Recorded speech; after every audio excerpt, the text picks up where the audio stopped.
Mam Israel.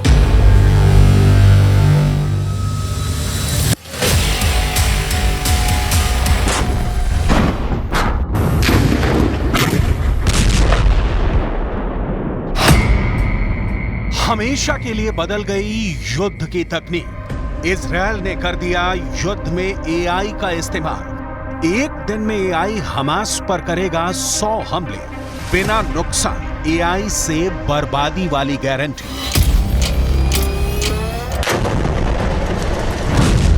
AI मतलब artificial intelligence. कहीं भी, किसी भी वक्त वो जानकारी जो आपको जीत की 100% गारंटी देती है।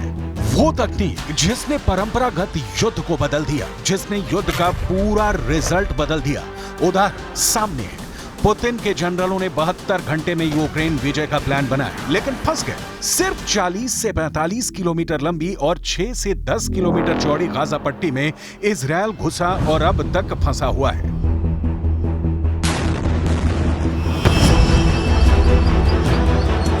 कागज और जमीन दोनों पर रूस यूक्रेन से और इजरायल हमास के बीच शक्ति की कोई तुलना नहीं है। रूस और इजरायल दुनिया के सबसे उन्नत तकनीक के हथियारों का प्रोडक्शन करने वाले देश हैं, लेकिन फिर भी फंसे हुए हैं। क्यों? क्योंकि युद्ध की दशा बदल गई है।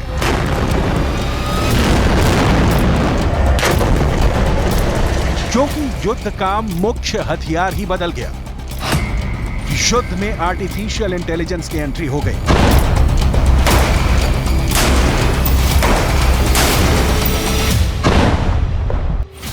इजराइल युद्ध में एआई ने कैसे कोहराम मचा दिया है, कैसे बिना बड़े नुकसान के एआई के इस्तेमाल से निशाना ज्यादा लग रहा है, सटीक लग रहा है और तबाही भी ज्यादा हो रही है। यही नहीं, जवानों की मौत का डर भी खत्म होता जा रहा है।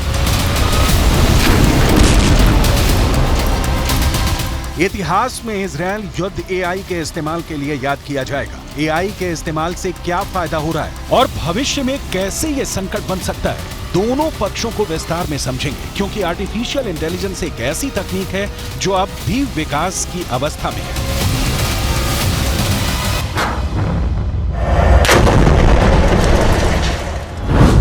आगे आपको इजरायल की याहालोम यूनिट के बारे में बताएंगे, जिसने हमास की सुरंगों के चीथड़े उड़ा दिए हैं। इजरायल रक्षा बल यानी आईडीएफ गाजा में हमास के खिलाफ युद्ध में हबसोरा नाम के एआई मतलब आर्टिफिशियल इंटेलिजेंस का इस्तेमाल कर रहा है। हबसोरा मतलब हिब्रू में द जस्पल होता है। बताया जा रहा है कि इस सिस्टम का उपयोग इजरायली सेना ने शुरू कर दिया है, जिससे वो और ज्यादा हमले कर सकेगी और साथ ही हमास की सक्रिय लड़ाकों को भी खोजकर मरने वाले संभावित नागरिकों की संख्या को भी पहले से ही अनुमान लगा सकेगी। इस सिस्टम का इस्तेमाल बमबारी, निशाने चुनने, हमास के ठिकानों का पता लगाने के लिए किया जाता है।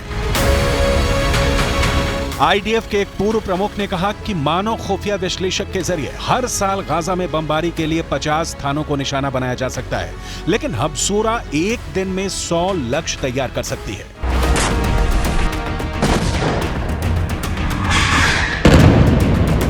एआई में युद्ध के चरित्र को नया रूप देने की क्षमता है, लेकिन ये याद रखना बहुत जरूरी है कि इसका इस्तेमाल सिर्फ दुश्मन के खिलाफ नहीं, पूरी मानवता के खिलाफ भी हो सकता है। ये अत्याधुनिक तकनीक की मशीनें मिसाइलों से भी ज्यादा खतरनाक साबित होती हैं अगर इनका निशाना चूक जाए। इन तकनीकों के इस्तेमाल के पहले बहुत सावधानी बरतनी जरूरी होती है।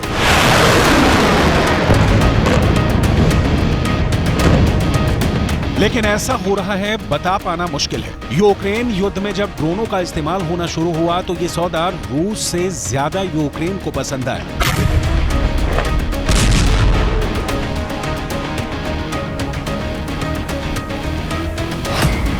एक ड्रोन की कीमत ज्यादा से ज्यादा 50,000 या 1 लाख होगी, जबकि एक मिसाइल की कीमत कम से कम 50 लाख से 1 करोड़ होगी।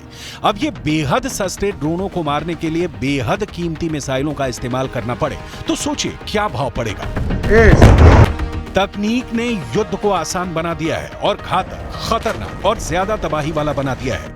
इसके कुछ फायदों को देखिए, इसके बाद दिखाएंगे कि इसका नुकसान किस लेवल का हो सकता है। एआई सैनिकों को अधिक कुशल बना सकती है, इससे युद्ध की गति तेज हो जाती है। एआई का युद्ध के सभी स्तरों पर प्रभाव पड़ रहा है। खुफिया, निगरानी और टोही गतिविधियों से लेकर घातक हथियार प्रणालियों के लिए इसका इस्तेमाल हो रहा है, जिसके जरिए मानव हस्तक्षेप के बिना निशाना बनाकर हमला किया जा सकता है। आईडीएफ की हब सोरा प्रणाली भी इसी तरह काम करती है। आपने नोटिस किया होगा कि 7 अक्टूबर के बाद से इजरायली सेना की मौत की अब तक कितनी खबरें आई हैं। इजरायल बिल्कुल सावधानी से बिना जवानों को खोए जंग जीतना चाहता है और इसके लिए उसके पास विकल्प है तकनीक। हब सोरा ने इजरायली डिफेंस फोर्स का काम आसान कर दिया है। जमीन पर सेना के पास अब हमास की वो जानकारियां पहुंच रही हैं जो आईने में दिखा देती हैं कि दुश्मन की लोकेशन क्या है, दुश्मन कितने हैं, उनके पास हथियार कितने हैं, कैसे हैं। जाहिर है हर सेना को ऐसे हथियार की जरूरत होती है, लेकिन पूरी दुनिया इतनी उन्नत नहीं है। और दूसरी बात यह भी कि एआई सिस्टम युद्ध के समय खतरनाक गलतफहमी पैदा करने या दुष्प्रचार में योगदान दे सकता है। यह सिस्टम मशीनों के सुझाव पर भरोसा करने की मानवीय प्रवृत्ति को बढ़ा सकता है। अब सोरा सिस्टम से बात सामने आई है कि किसी एआई सिस्टम की सीमाएं स्पष्ट नहीं हो सकती, मतलब तय नहीं हो सकती।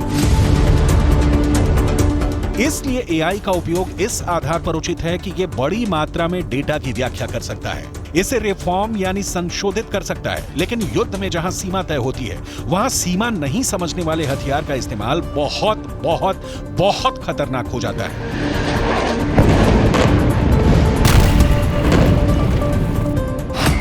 2021 में इजरायल ने गाजा में फिलिस्तीनियों के खिलाफ अपने जवाबी कार्रवाई में operation guardians of the wall शुरू किया था। 11 दिनों की लड़ाई को पहले एआई युद्ध के नाम से भी जाना जाता है।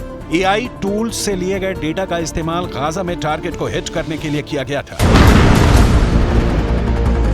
इजरायल तकनीक में महारत रखता है। इजरायल का एयर डिफेंस सिस्टम आयरन डोम 7 अक्टूबर को हमास हमले के दौरान नाकाम रहा, लेकिन इससे इजरायल की सुरक्षा व्यवस्था की बखिया उघड़ जाने के तौर पर नहीं लिया जा सकता।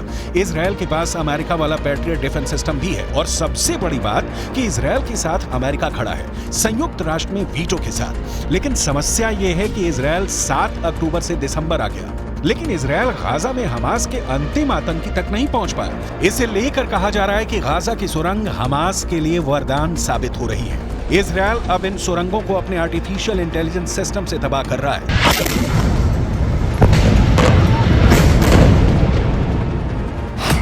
हमास ने गाजा में जमीन के अंदर कई सुरंगें बनाई हैं। इन सुरंगों को इजरायल मेट्रो कहता है। इजरायल ने दावा किया था कि उसने अल शिफा अस्पताल के नीचे हमास की सुरंगें खोजी हैं। इन सुरंगों का जाल पूरे गाजा में करीब 500 किलोमीटर में फैला है, लिहाजा इसे हमेशा के लिए नष्ट करने का काम आसान नहीं है। एआई के साथ ही इजरायल ने हमास की सुरंगों को मिट्टी में मिलाने के लिए अपनी याहलोम यूनिट को तैनात किया है। याहलोम यूनिट हमास की सुरंगों को खोज रही है और उन्हें नष्ट कर रही है। हिब्रू भाषा में याहलोम शब्द का अर्थ हीरा होता है। इस नाम से ही यह यूनिट अपनी विशेषता बताती है।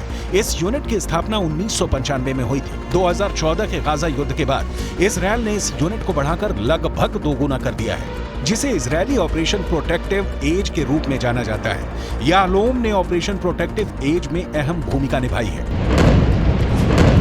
इजरायल का अस्तित्व उसके डिफेंस सिस्टम यानी सुरक्षा तंत्र पर टिका है। आयरन डोम को 7 अक्टूबर को हमास ने कंफ्यूज कर दिया था और 1400 लोगों की मौत हो गई, लेकिन उसका नतीजा पूरा फिलिस्तीन भुगत रहा है। अब तक 17,000 से ज्यादा फिलिस्तीनी मारे गए हैं। इनमें महिलाएं हैं, बच्चे हैं, जो जाहिर तौर पर हमास जैसे संगठन के सदस्य नहीं थे। हमास के पास तो ज्यादा से ज्यादा 30 से 40 हजार लड़ाके होने का अनुमान लगाया जाता है। मतलब इजरायल एआई का सीमित तौर पर इस्तेमाल कर इजरायल ईरान जैसे बड़े देशों को मैसेज दे रहा है कि उससे पंगा नहीं ले, वरना ईरान के पास कामिकाजे जैसे घातक ड्रोन है। तो इजरायल के पास आर्टिफिशियल इंटेलिजेंस वाला इनपुट है, जिसका इस्तेमाल इजरायल बिना सैनिकों को तेहरान भेजे तेल अवीव में बैठे बैठे कर सकता है। इजरायल के पास आधुनिक हथियार भी हैं और तेज खुफिया एजेंटों का जाल भी मौजूद है। इस खुफिया जानकारी के आधार पर इजरायली डिफेंस फोर्स 7 अक्टूबर के मास्टरमाइंड याह्या सिनवार की तलाश खान यूनुस में कर रही है। जिन सुरंगों को खत्म करने के लिए इजरायल ने अपनी याहलोम यूनिट को तैनात किया है, उन सुरंगों में से ही एक में छिपा बैठा है Yahya Sinwar. IDF Khan Yunus में लगातार छापेमारी कर रही है। इजरायल के रक्षा मंत्री योव गैलेंट ने कहा है कि इजरायली सेना याह्या सिनवार को ढूंढ कर मार डालेगी। टाइम्स ऑफ इजरायल के मुताबिक याह्या सिनवार लड़ाई की शुरुआत में दक्षिण की ओर जा रहे एक काफिले में छिपकर उत्तरी गाजा से कहीं भाग गया है। रिपोर्ट में कहा गया है कि सिनवार गाजा शहर से भाग गया और दक्षिण गाजा के खान यूनिस की ओर चला गया है। रिपोर्ट के मुताबिक इजरायली सेनाएं मान रही हैं कि सिनवार अभी भी खान यूनिस में है या इसके नीचे से गुजरने वाली सुरंगों में से एक में है। इस्माइल हानिया हो या याह्या सिनवार या फिर मोहम्मद दैफ, हमास का कोई भी नेता हो, कमांडर हो या लड़ाका हो, इजरायली सेना हर एक को चुन चुन कर ठिकाने लगाने के लिए हमले कर रही है। इस हमले में इजरायली सेना के पास उन्नत हथियार भी हैं और दुनिया की सबसे तेज सिस्टम आर्टिफिशियल इंटेलिजेंस भी।